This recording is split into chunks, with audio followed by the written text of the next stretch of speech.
안녕하세요. 오늘은 부가가치세에 대해서 얘기해 보도록 하겠습니다. 최근 제가 연구 책임자로 있는 학회 연구 과제를 추진하는 과정에서 부가가치세를 주의 깊게 살피지 않고 처리함으로써 연구비에서 10%의 손실이 발생을 했습니다. 이러한 상황은 종종 발생하기도 하는데 보통 연구비 관리 기관에서는 이 부가세 포함과 부가세 별도의 경우를 잘 살펴가지고 계약 과정에서 문제가 없도록 주의를 기울여야 할 것입니다. 그것 때문에 오늘 이 자료를 만들었는데 같이 좀 공유를 해가면서 차후에는 이런 문제가 없도록 하기를 하는 바람입니다. 먼저 이 먼저 계약서의 이그젬플을 한번 보도록 하겠습니다. 자, 여기는 이제 일부 기관에서 가지고 있는 그 물품 구매 표준 계약서인데요. 뭐 분명은 통영 해상풍력 포항 계측 설비 설치 조건부 구매 사업이기 때문에 이 금액이 굉장히 큽니다. 여기 보시면 되면은 첫 번째 공급 가액이라고 있고, 그 다음에 부가세라고 있고, 그 다음에 공급 가액하고 부가세가 합쳐져서 계를 형성합니다. 그래서 용어는 이 공급 가액은 실제 일하는 금액이고 부가세는 이때 발생하는 이 공급가의 10%의 금액을 해서 정부에 납부하는 금액이 되겠습니다. 이 공급가액하고 부가세를 더한 금액이 계약 금액이 되겠습니다. 공급가액하고 계약 금액을 혼동하시면 안 됩니다. 공급가액은 부가세가 포함이 안 된 순수하게 그 용역에 대한 대가가 공급가액이고요. 계약 금액은 공급가액에 부가세가 포함된 금액을 공급가액이라고 칭하고 있습니다. 다른 계약서 하나 보도록 하겠습니다. 이거는 이제 조달청에 올라와 있는 금액인데 여기 보시게 되면은 자, 계약 금액 1,971만 원이라고 적시가 되어 있습니다. 여기만 보면은 이 부가세 얘기가 없어가지고 이 부가세가 포함이 된 건지 공급 가액인지 헷갈리는 금액이 많은데 아까 제가 말씀드리기를 공급 가액은 그 용역을 수행하기 위해서 책정된 금액이고 계약 금액은 그 공급 가액의 부가세가 합쳐진 금액을 계약 금액이라고 부른다고 말씀드렸었습니다. 여기서 주의를 항상 기울여야 되겠습니다. 그러면은 실제 예를 한번 보도록 하겠습니다. 이 지금 뭐 부천시에서 발주하는 뭐 반려견 놀이터 평가 용역인데요. 여기서 보통 이제 이런 그 계약에는 그 내역 설계 내역서가 같이 붙어 있습니다. 자, 여기서 설계 내역서를 보시면 이 설계 내역서에 공급 가액이라고 이 칸이 지금 있고요. 그 다음에 부가세라고 10%가 책정이 되어 있습니다. 그래서 이 공급 가액에 부가세가 합쳐진 이 총 합계 금액이 2,100만 원으로 책정이 되어 있습니다. 이렇게 성격을 분명하게 구분해서 파악하실 필요가 있습니다.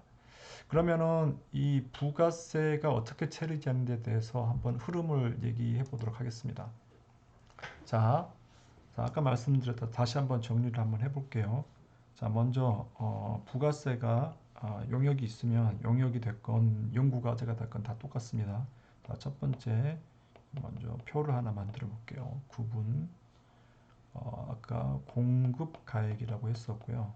이 공급 가액은 이 용역이라든지 어떤 행위하고 직접 연계되는 금액이고 여기에 이제 부가가치세 그냥 줄여서 보통 부가세라고 하고요.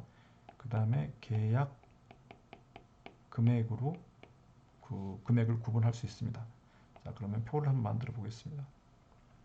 근데 보통 이제 단위가 1,000만 원이 넘어가고 억 단위가 되면은 그 0이 좀 많이 붙게 됩니다. 그래서 일부 이제 계약 서류에는 그 단위를 별도로 1,000원으로 이렇게 명기하는 경우가 많고요.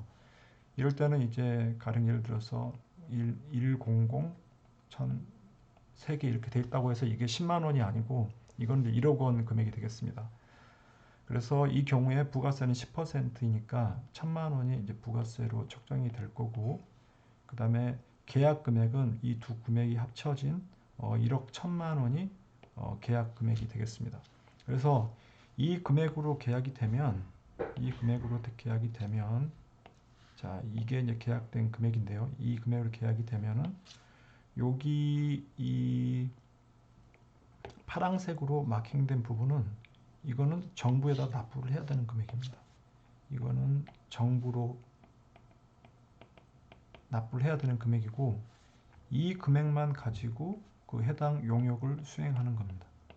용역 또는 정부 R&D, 뭐 시공, 제작 등 모든 행위는 이 금액만 가지고 한다고 생각하시면 됩니다. 근데 이게 이제 일반적으로 그 구분되는 금액의 성격이고요. 이렇지 않은 경우도 있죠. 아까 보여드린 이제 부천시 그 계약금 같은 경우인데 거기는 단지 그냥 계약 금액만 있었어요. 이렇게 계약 금액만 있는 경우는 이 계약 금액만 가지고 부가세를 간과하고 이것이 전체 용역을 수행하는 금액이라고 오인하는 경우가 있습니다. 이거는 절대 있어서는 안 되는 일이겠죠. 왜냐하면 건설 산업에서 보통 영업이익이 발생하는 규모가 대기업인 경우는 약 5% 이내의 금액입니다. 하지만 부가세 10%를 계약 금액에 포함시켜서 오인하게 되면은 실제 이 용역 수행이 거의 불가능한 상황으로 내몰리게 됩니다. 그래서 이 계약을 당사자, 근데 보통 이제 학교 같은 경우는 산학협력단이나 또는 그 학회 같은 것들이 계약의 당사자 역할을 합니다. 즉 산학협력단 또는 학회, 사무국 여기가 바로 계약의 당사자입니다. 즉 어떤 용역 내용이 성실하게 수행이 되지 않았을 때 1차적인 책임은 산학협력단이나 학회 사무국이 지게 되는 것입니다.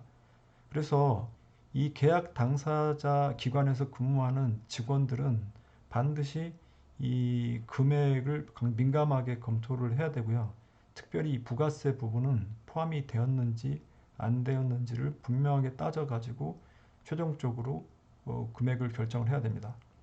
이런 일이 왕왕 발생하는 이유가 초기에 예산 협의 단계에서는 계약 금액, 그러니까 공급가액하고 부가세를 나눠 가지고 분석을 했었는데 최종적으로 이제 기관에 따라서 구매팀으로 넘어가는 경우가 있는데 구매팀에서는 행정을 좀 간단하게 하기 위해서 금액을 하나만 가지고 취급하는 경우가 많고 최종 금액만 가지고 이 계약 당사자한테 문의를 할 때가 있는데 이 계약 당사자들은 보통 이제 연구 책임자 측에서 어느 금액을 통보를 받냐면은 보통 공급가액을 통보를 받습니다.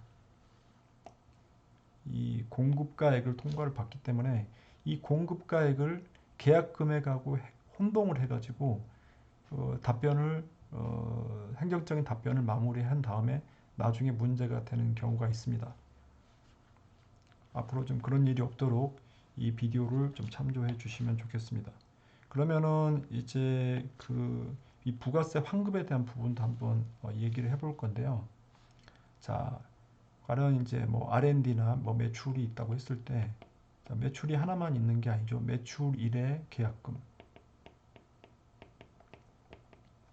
그 다음에 뭐 매출 2의 계약금. 그러면 아까 말씀드렸다시피 그 매출 1의 계약금은 두 가지로 구분이 되어 있습니다. 하나는 공급가, 공급 금액이고요. 하나는 부가세입니다. 여기도 마찬가지입니다. 면세가 되는 업종이 있긴 있습니다. 면세가 되는 업종은 농업, 어업, 1차 산업, 그다음에 출판사 이제 그런 것들은 이제 면세 업종이고요. 그렇지 않은 경우는 모든 것이 다 부가세가 붙습니다. 아주 한 뭐 40년 전, 30년 전에는 그 학교에서 하는 연구 영역은 부가세가 면제가 됐었습니다. 자, 아까 말씀드린 대로 부가세는 여기는 이제 그 정부에다가 납부를 해야 되는 겁니다. 자, 정부에다 납부를 해야 되는데 일단은 우리가 미리 받은 거죠. 그래서 일단은 잔고에 들어왔습니다. 파랗게 기분이 좋게 잔고에 들어왔어요.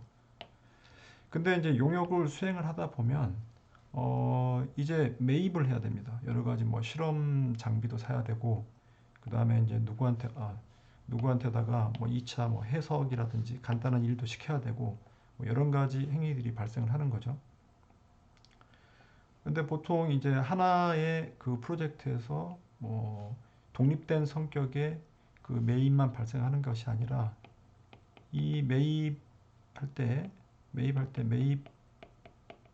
계약금부터 쓰고요. 이 매입 금액도 똑같이 마찬가지로 공급가하고 부가세로 구성이 돼 있고, 그다음 매입을 하나만 하는 게 아니고 뭐 재료도 살 때도 있고, 그다음에 저기 뭐 현장 조사를 시킬 때도 있고, 아니면 재료하고 현장 조사를 갖다가 한쪽에다 태워가지고 집행을 할 수도 있습니다. 실제 이 용구비를 사용하는 거는 그 관리 당사자에 따라 가지고 여러 가지로 동시에 집행될 수 있습니다. 자, 여기서도 마찬가지로 자, 여기 부가세는 정부에 돌려줘야 되는데, 지금 현재 2단계에서는 저희가 이 공급가에서 이 매입에 대한 계약금을 지불을 한 겁니다. 여기서 이 공급가에서 이 매입에 대한 계약금을 지불한 거고요. 여기도 마찬가지로 이 공급가에서 매입에 대한 계약금을 지불한 거고, 아까 제가 얘기한 대로 이게 매출하고 매입이 1대1로 대응되는 경우는 좋겠는데 그렇지 않은 경우가 많고요. 이 매출 1에서 매입을 하나, 두 개 정도 할 수도 있고, 하나 매입이 두 개 이상의 어떤 그 제가 수행하는 그 연구 과제하고 연관된 경우가 많습니다. 실제적으로 굉장히 복잡하죠. 그래서 이제 세무 당국에서는 어떻게 하냐면은 이 부가세는 원래 정부 건데 이제 우리가 미리 그 이 매입 계약을 하는 그 기관에다가 지급을 한 거죠. 이 빨간 거는 저희가 지급을 한 겁니다. 이 파란색 부가세는 저희 돈이 아닌데 미리 저희가 받은 거고요. 그래서 이거는 파란 거는, 그러니까 빨간 거 파란 거 둘 다 이거는 정부로 가야 되는 겁니다. 빨간 거 파란 거 둘 다 이거는 정부로 가는 겁니다.